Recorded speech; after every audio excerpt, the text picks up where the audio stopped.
precipitation right there over between Lockley and Benitez heading toward Fort Myers Beach, and that's where we find our Todd Jurkowski. Todd, current conditions there, and what have you seen in the last couple of hours? Robert, not what I want to hear, quite frankly, are the people that are on Fort Myers Beach or that got off down and are anxious to get back on.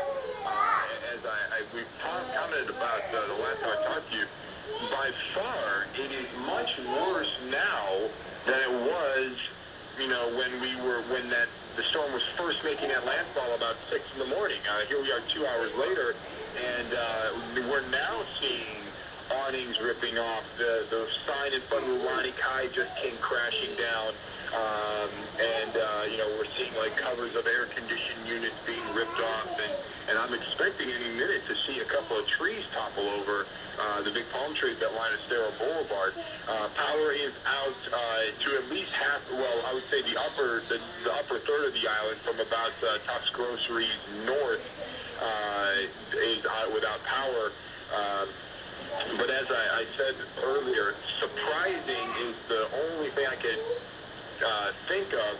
Talking about the weather now, we were expecting the worst of it to be 2 hours ago, and that's just simply not the case. It is much worse now, and showing no signs of getting better. The wind right now is blowing to the south and the west, based on my compass. Yeah, we would concur that wind is blowing in that direction. Wind is reported in the direction it's coming from, so you're looking at a northeast wind, pretty strong, and it will continue to become more northerly, then more northwesterly. But Todd, all across the area, everybody we've talked to said that this backside of Wilma is much worse than the front side, especially in Lee and in Hendry counties and down toward parts of Collier County at the present time. And you do have one more area pinwheeling into central Lee County now. A lot of you listening to me on the radio, there is some very strong...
Wow.